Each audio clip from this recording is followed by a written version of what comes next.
हा व्हिडिओ विद्यार्थ्यांसाठी अत्यंत महत्वाचा आहे, त्यामुळे व्हिडिओ पूर्ण बघून हा आपल्या मित्रमैत्रिणींसोबत नक्की शेअर करा. आता हॉस्टेलसाठी काही योजना आहेत महाराष्ट्र सरकारच्या. तर त्या योजनेपैकी एक म्हणजे ज्ञानज्योती सावित्रीबाई फुले आधार योजना आणि दुसरी आहे पंडित दीनदयाल उपाध्याय स्वयं योजना. तर या दोन योजनेसाठी ज्या ज्या विद्यार्थ्यांनी फॉर्म भरलेले होते त्यांच्या फॉर्ममध्ये काही चुका झालेल्या आहेत, किंवा असे भरपूर सारे विद्यार्थी आहेत की ज्यांनी आतापर्यंत या योजनेसाठी फॉर्मच भरलेले नाहीये. तर अशा सर्व विद्यार्थ्यांनी सह्याद्री नेट कॅफे सोबत कॉन्टॅक्ट करा, जो की कॉन्टॅक्ट नंबर तुम्हाला स्क्रीनवर दिसतोय. तर आमच्या सोबत कॉन्टॅक्ट करा. तर आपण सर्वजण मिळून यासाठी सरकारचा पाठपुरावा करूया आणि या योजनेची जी संपलेली तारीख आहे तर ही तारीख आपण यामध्ये वाढवून घेऊया सरकारला रिक्वेस्ट करून.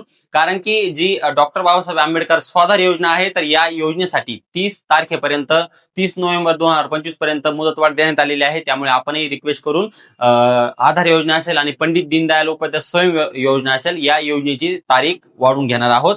तर याचा फायदा असा होईल की जे विद्यार्थी ज्यांच्यापर्यंत ही माहिती वगैरे पोहोचलेली नाही अशा सर्व विद्यार्थ्यांपर्यंत ही माहिती पोहोचवणं ही तुमची जबाबदारी आहे. आणि यामुळे भरपूर सारे ओबीसी समाजातले विद्यार्थी असतील किंवा व्हीजेएनटी जे विद्यार्थी असतील तर अशा सर्व विद्यार्थ्यांचा यामुळे फायदा होईल, त्यांना शिक्षणामध्ये थोडीफार मदत होईल. त्यामुळे हा व्हिडिओ जास्तीत जास्त विद्यार्थ्यांपर्यंत शेअर करा आणि आपण सरकारचा पाठपुरावा करूया. तर या गोष्टीसाठी सर्वांनी हातभार लावा. थँक्यू.